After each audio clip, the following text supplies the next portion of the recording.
Hello guys and welcome to my channel. My name is Alex. And I'm never ending. Today we're going to talk about just life, about stress, relationships, how it can affect, and life in general. Sounds good? Sounds good with me. So let's jump in. So for today we're going to talk about different questions surrounding stress mostly. Mostly stress, how it can affect life and relationships and maybe friendships, and how we try to find balance in life. The stress at work can affect, and how maybe in a relationship, maybe if you feel stress at work, it can affect your relationship, or vice versa. Or if you're worried about a friend and you feel maybe stressed about that, all different kind of stress in the daily life that can affect Fair enough. the balance, I guess, in life. We'll see when we get there. So start off with the first question here. Oh shit. Okay. So let's start with the first question. Work is a very normal place for stress. Does that sound familiar to you? Unfortunately, yes.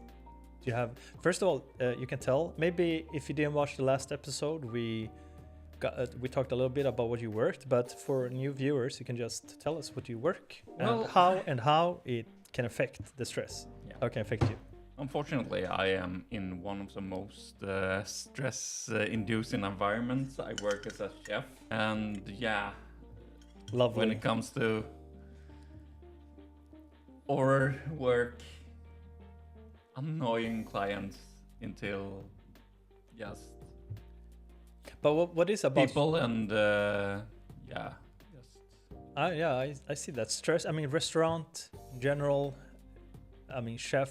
That kind of work seems very stressful. Yeah, because you always have under a certain deadline. Yeah. You have to do everything in a sort of time before opening.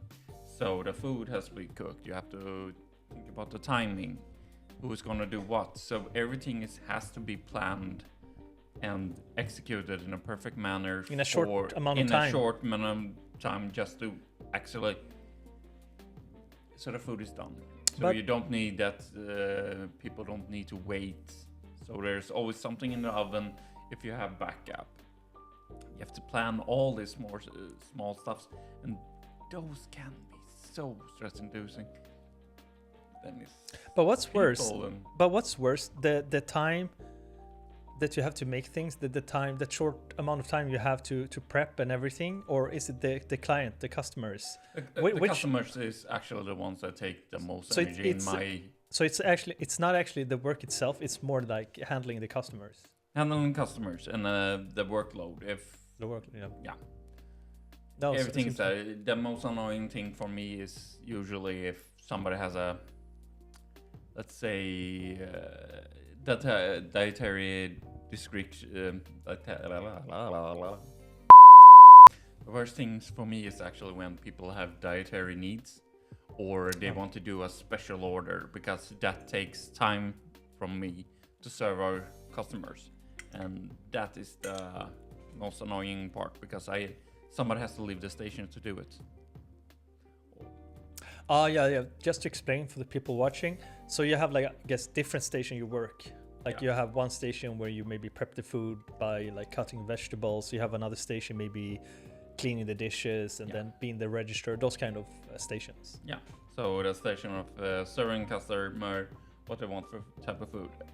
One station is somebody's there for refill on the buffet. Somebody's standing in the checkout, checking people out, taking payments and doing other stuff.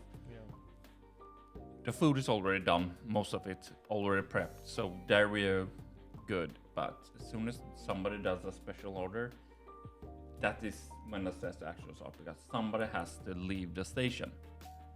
Yeah. And they have to leave the station to prep. So one person that already is on their station maybe has to back up the other place, if it's the checkout or if it's in the buffet.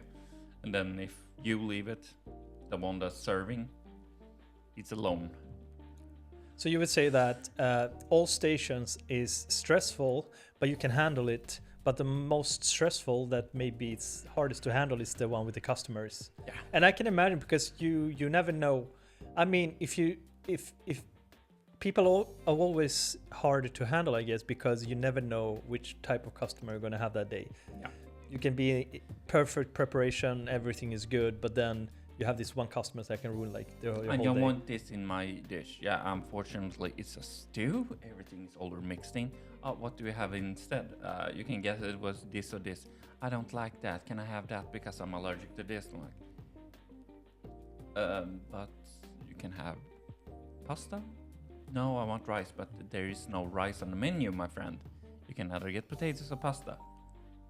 Do you want a dish without potatoes? No, that's not an option. Okay, then you can have pasta. No, I don't.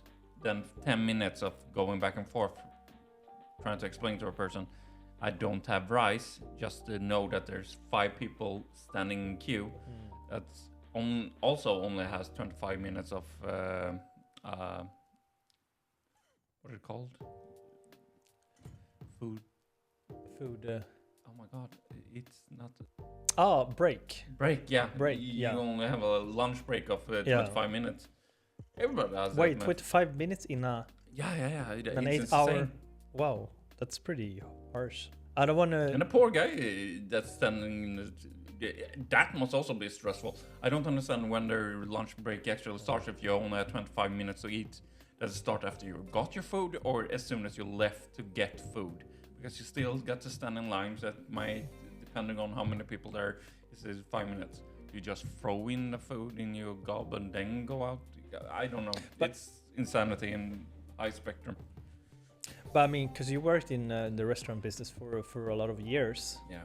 would you say that after that many years, do you take work with you home or the stress? Do you bring it home or in daily life with when you meet with friends? Do you have that stress following? Yeah, unfortunately you do. In what sense? You usually, let's say, you have problems with your spouse, or you had a fight with your children before you went to work. That stress from, oh shit, I haven't resolved this with my significant other or that child. You take that to work, you're thinking about that as you work, and you can't calm down. It bottles up. Yeah, it bottles up, and then the boss is saying, "Why are you not focused?" Well, this happened at work, and I'm like, "Yeah, you have to focus." I'm like, "Dude, just let me do my thing," and then you get more stressed up, and that builds up, and then you go to a customer, and he is acting, and you accidentally use that pent-up stress from the morning when you just had a fight with your spouse that you couldn't resolve because you were forced to go to work. And then you stand there, and then this person comes up to your face and just, you explode on him, he gets mad at you, you build up more stress, then you, as soon as like night is over, you try to calm down, do all the work so you can get home. You bring more of that stress from work back home, and then it just becomes a vicious cycle. This is a perfect sample live following how stress can affect you. You can see the whole process from being calm until that point right now. Like I got passionate, okay? no, I've been you there. got the stress. I've been there.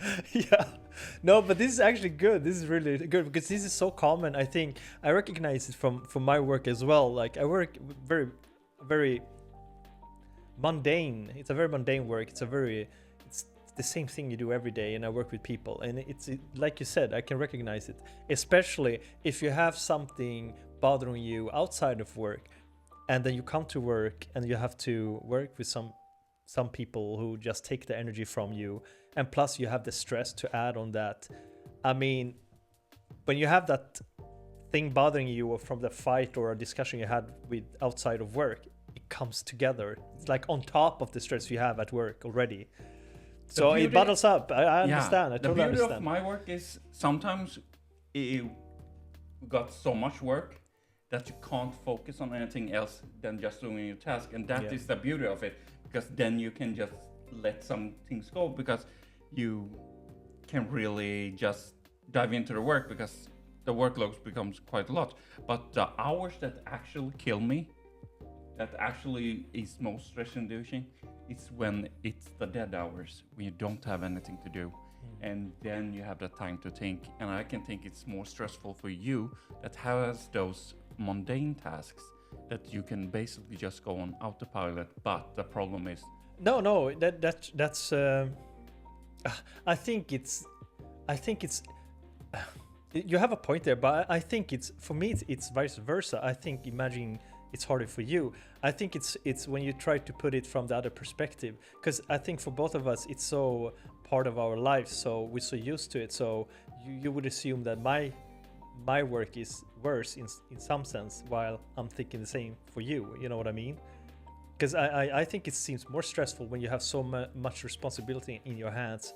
Plus, you have to serve customers, and they can complain about every little thing. Plus, you still have to have that service mind.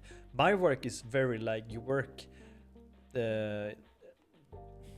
like kind of like Volvo production. I don't know. It doesn't matter, but you can work more alone in that sense. It's more that people can be in the way for you, but you work alone. But here you have to like everything's on you from the food to the table to the customer and all that.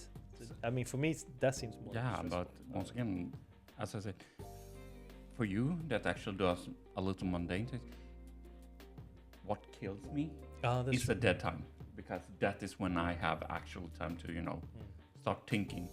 Oh, what did happen with that customer? Oh, what did happen with my spouse or children before going to work? That is the worst part, when you actually have the time to think, and that builds up more stress. Well, I don't know how it's for you. If you take that stress from home, come to work, it's not like you can really dive into your work. You just do mundane things, and then you have always that 2 seconds of always thinking about, oh shit, I'm going to solve this when I get home. Oh fuck.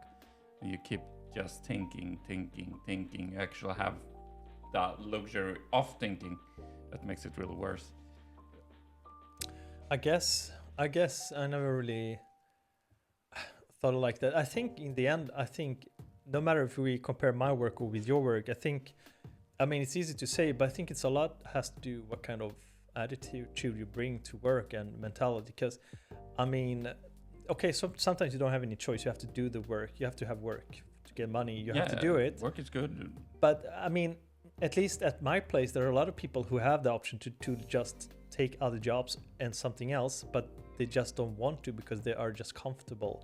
And then they are lashing out on other people, making other people's life miserable. Worse, you know what I mean? Like, if you don't have any, I mean, from my experience, the ones at my work that actually go through really hard times, they actually appreciate work because it's routine.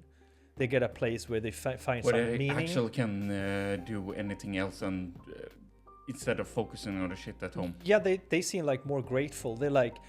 They are happy that the problems people complain about there are so mundane and simple, so they actually appreciate it. They love the routine. They love that actually those kind of problems, because the problems they have to deal outside of work.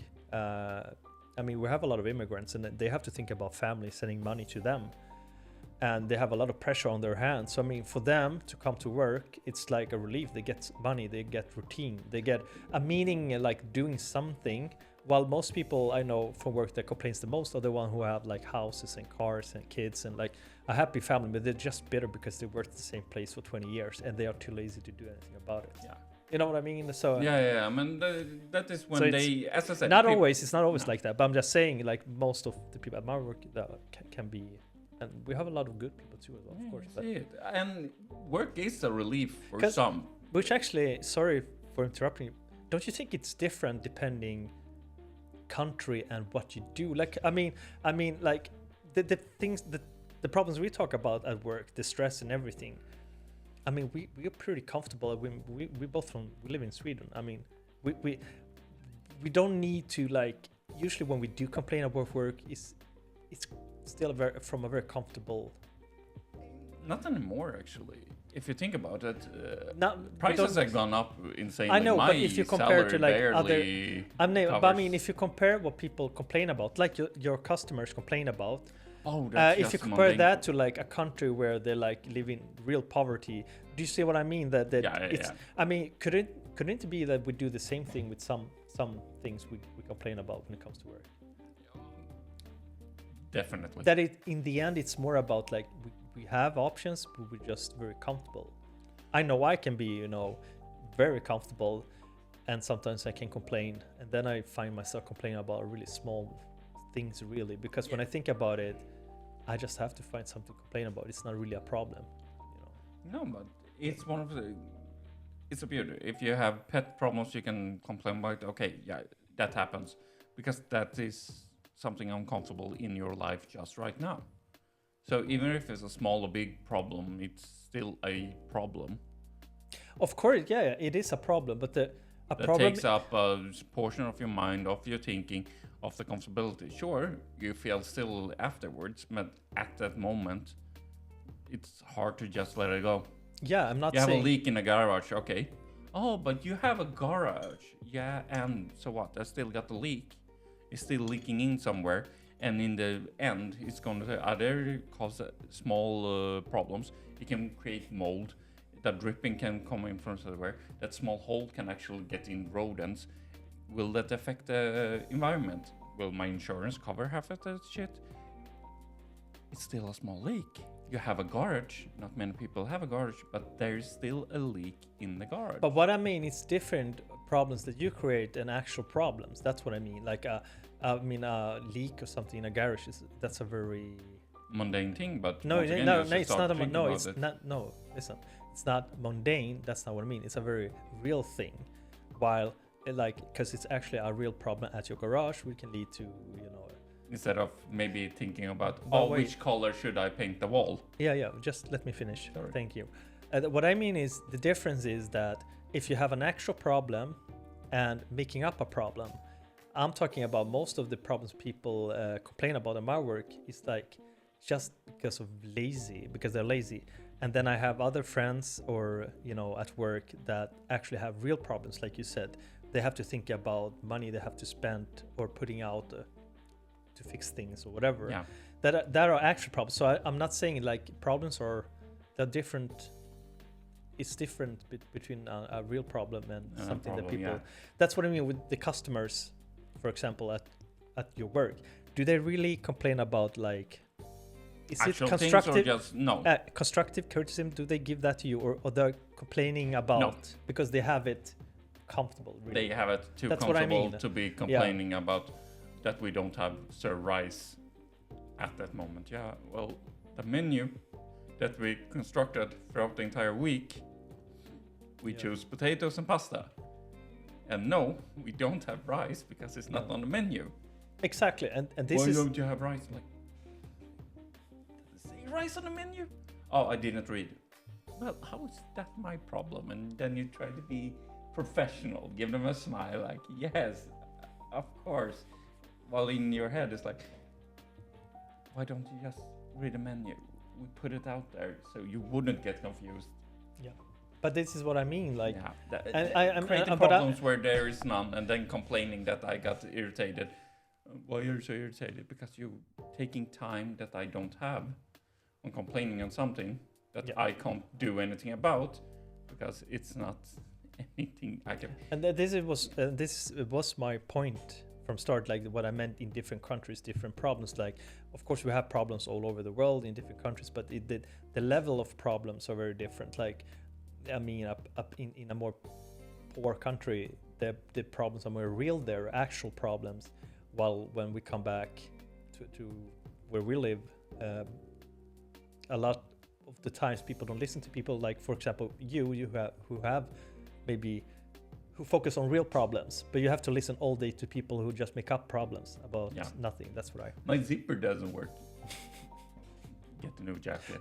Yeah, but this is a brand. I'm like, I don't care. Get the new jacket. I know, but anyway, it's a very interesting. We could talk about it forever. But I was thinking like a good. You were saying let's go over to the next part. Next part. So. Relationships. We talked about work, and you gave a good example of how maybe if you fight with your girlfriend, and you go to work, you can bring that irritation or frustration to work on top of the stress you already have at work. Yeah. But if you would change those time when you had like really tough day, a lot of stress, and you had like a lot of stress, you know, with customers complaining about nothing, you know, those kind of problems. Yeah. How do you deal with that? Do you think it affects your relationship? Definitely. And how, And so? definitely, because once again, you're tired, you don't have the energy from work. Guys, I guess most of you can relate. You've been there. You're doing your 8 hours of shift. You've been hearing people complain about mundane tasks that you can have colleagues that don't lift their weight and put it on you. Just a simple day where you don't have the energy to do your work proper, and people keep complaining, and you feel bad because you are putting other people in a worse situation. You come home, the only thing you want to do is just relax, but you have other obligations. You have a family to take care of. Your wife, your girlfriend needs that attention, and you don't have the energy to give because you've been working for 8 hours, and the kids need help with their homework, and you want to focus, but you can't get that simple mathematical formula right to help your child because you're just so darn tired from work. And you're trying to do it, and they start complaining, "Daddy, you're not doing it right. I'm sorry, I can't." There, and then from somewhere your girlfriend comes in or your spouse and start complaining that you haven't done. Oh, were supposed to take out the trash. Well, sorry, honey, I didn't have the time. I will do it later. Just give me the time. Oh yeah, you left some dishes on the counter. I'm sorry, I just came home. I needed something quick to eat, and just sit down and try to unwind, but you're not allowed to. Then she complains that you left something on the counter. I'm like, well, I will do it later. Yeah, you always say later, but it never happens. I'm like, yeah, but you don't give me the time. Just let me unwind. And sometimes you can't do it, and that stress also builds up, and that can go out over your family because you don't have the time to do certain things, and it affects them all. Sorry, I'm going on a rant because it's too personal. But no, that's okay.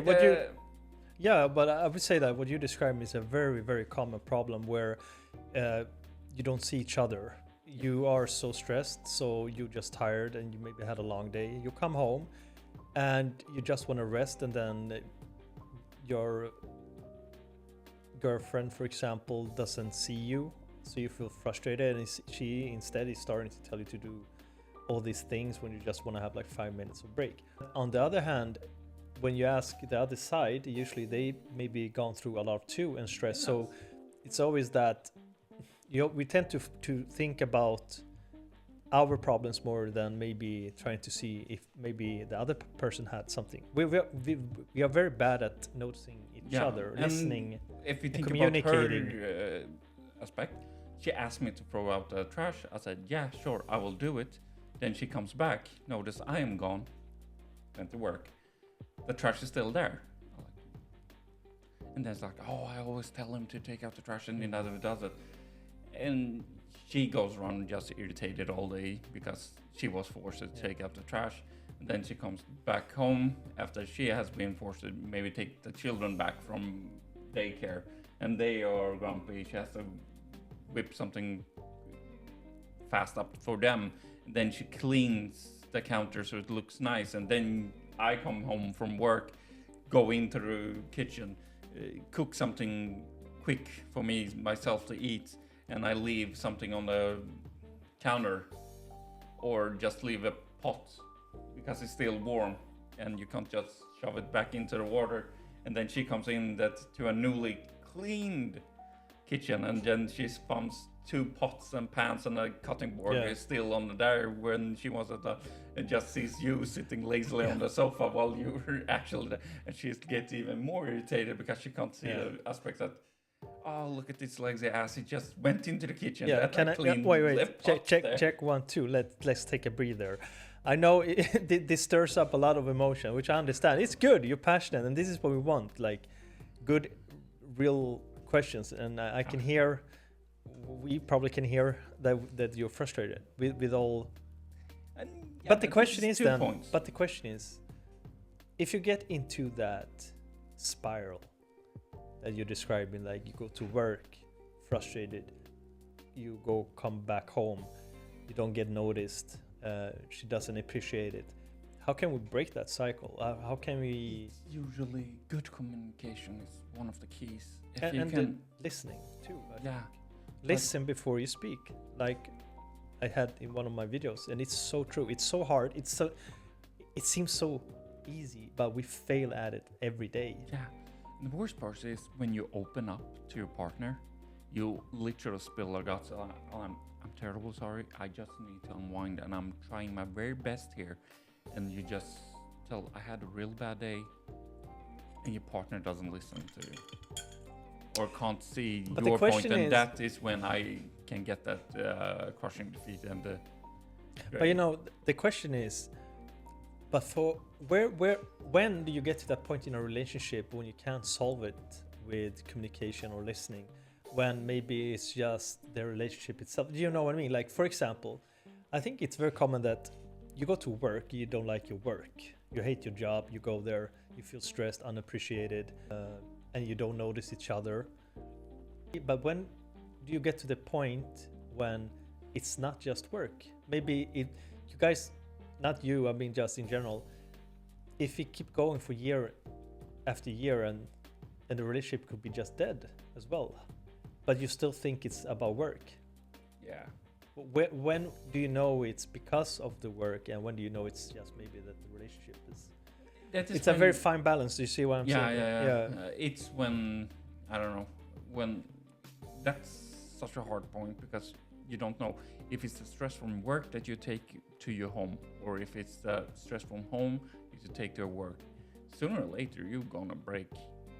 Yeah, Either you're going to go into the psych ward. Because this is my point from the last when we talked about work, when people make up problems and actual problems. I think people can sometimes go for so long with the same routine in things, to just feeling the need to complain, that they suddenly forgot what they have and what they actually are complaining about. I mean, that can happen in a relationship too, that you go for so long, for maybe years, with the same thing, that you actually forget what the I think it comes down to real problem control. is. You know those mundane things that people complain about? That is the things that they have control over. They maybe can complain that it's too cold, so they can maybe actually pump up the warmth in the office or something. Well, again, you mean if it's too cold outside? No, I mean mundane things to complain over. Yeah. And I think that's those things, that the small things that people complain about, I think that is the things they actually have control over. While global warming is nothing you can actually have control over. You can complain and feel bad about it as much as you want, or you have problems at home that you can't fix, so you start focusing on other problems that you might actually can fix. And that, I think it comes down to control. Certain things you don't have control over, those big things that actually cause you so much stress and problems, so you create problems that you can solve. I don't understand. I think, what do you mean out of control? Like, for example, if you stress at work and your relationship is not working, do you mean that you don't have control at work because you feel like it's chaos? You don't have control when you get back home because you feel like it's chaos. So you have, okay, so you have no grip of reality. Kind of, you just feel like everything is like done. And then you start complaining about the that's true. fucking freezer is too cold. Well, that you have a dial, you can actually dial it down. That you have control over. You know, the small thing. Well, you can complain as much as you want about work, but you can't quit work. So it's kind of like everything is chaos. So you're just fixing your focus on the smallest things just to get like Which a grip. You can actually. Just to get a grip of everything, for something, just to get a grip or control of something. So you start complaining about small things. Yeah, that's something you can. I think it comes down to that. But this is good. This is good. And that is why I think some can actually complain about small things that you and I don't find as a problem, but for them it's like. I think just an outlet to get rid of that stress. I think it's like a lot of the things that we talked about. I think definitely frustration. People feel frustrated definitely because they don't feel like they have control, or their own- because you do mundane things. At the same time, you feel stress, which leads to like, you know, maybe you're taking it out on someone at home, your girlfriend or maybe a friend, and then even the and then pet you at cause a home problem. can be a problem. And then and then you cause like a problem in that relationship. So now you have nowhere to like really found. So you started like complaining about small things, which actually goes back to what we talked. Like that's why we sometimes just need to maybe You don't. Yeah. step back and like maybe, I mean, What am I doing? exactly, and maybe just have I tried to just today listen to what she actually says. Yeah. I'm not saying like agreeing. I'm just saying, but just take that time to see maybe her point of view, and vice versa. Like it's Yeah. easy to. I mean, of course, it's easy easier for us to see your the own problem, perspective. but then again, try to see his point of view. I mean- Also, he comes from a very stressful day from work. Okay, he left a pan. It's not the world thing. He said he's gonna do it. Don't just leave it. If he says he's gonna do it, let him do it. When? You don't know. And the same thing. She just asks you to take out the trash. If you're going out, just try to remember it. Put a notice on the phone before work. Take trash with you. That's what I mean. When do you get to a relationship when it's just maybe the relationship that's the problem? Because in that case that you said, it shouldn't be that only you take the step every time to try to solve it and see that other person's perspective. It's not always you that should like try to like compromise and like, okay, it's okay, I'll do this and do this.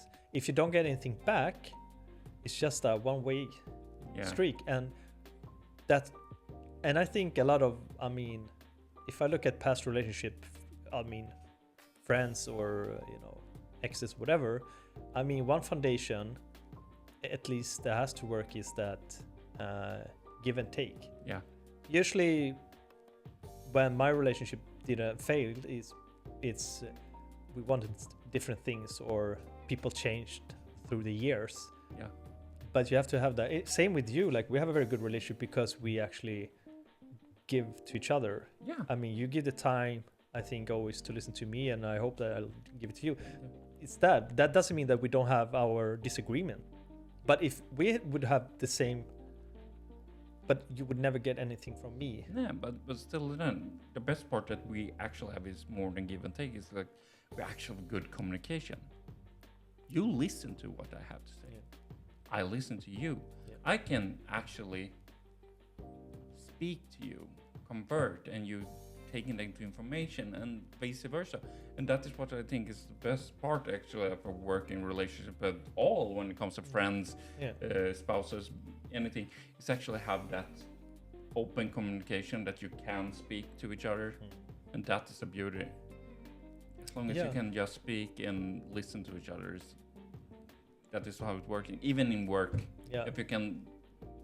But as soon as you feel like I can't talk to my boss, or I can't speak to my wife, or the children doesn't listen to me, then it spirals out and it either converts into stress or pent-up aggression that you passively aggressively take out on some poor soul that just crossed your way that has the same problem.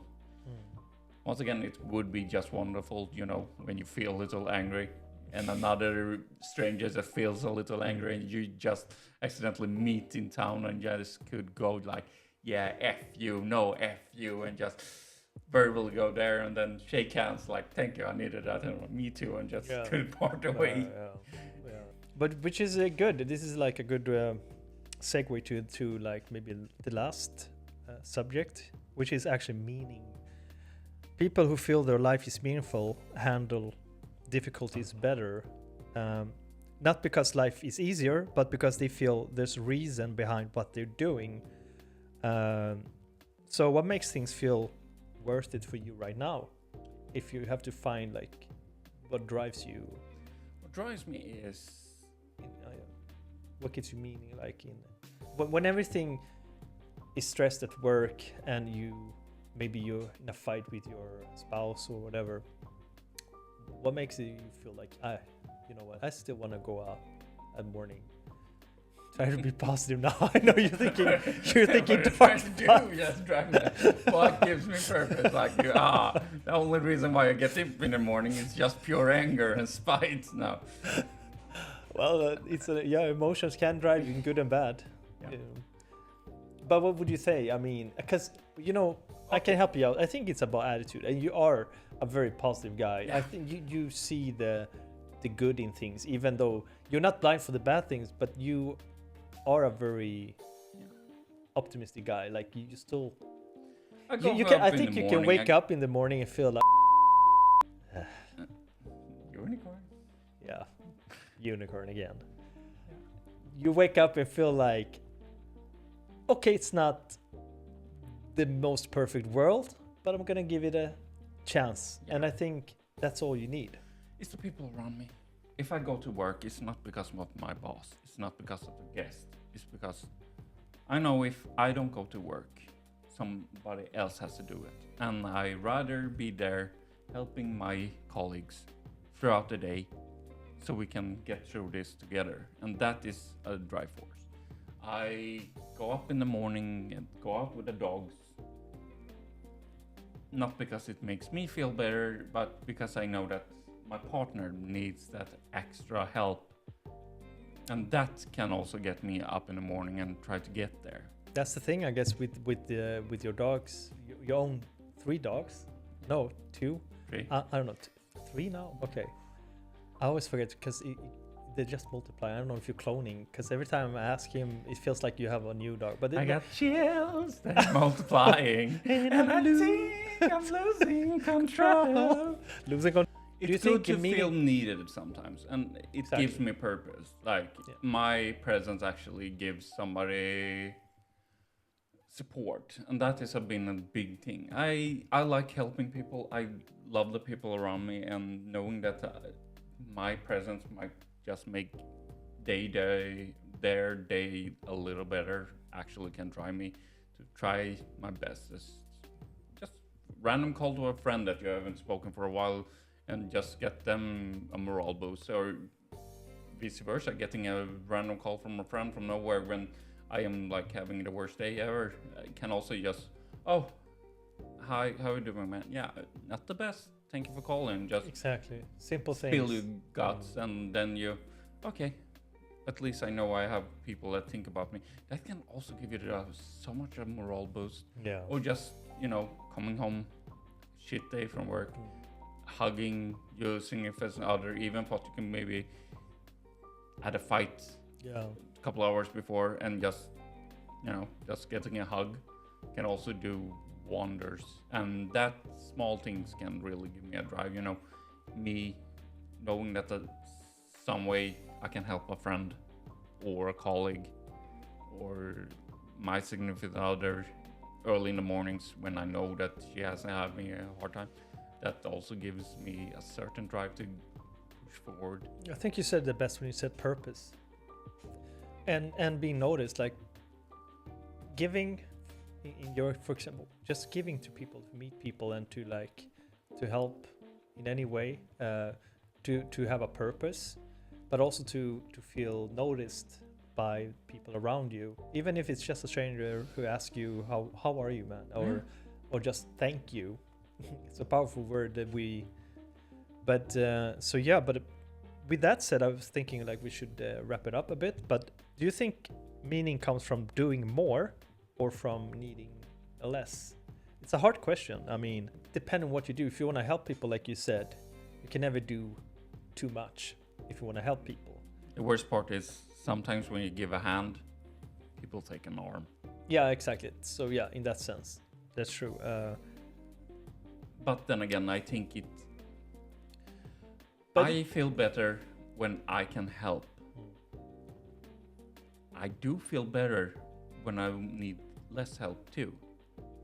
Because then it's like, okay, I'm comfortable and I don't need that support. But knowing that you still have that support network with friends, spouses, family, that can also give a great comfort. But I think I do feel better when I help. Good timing, man. Good timing.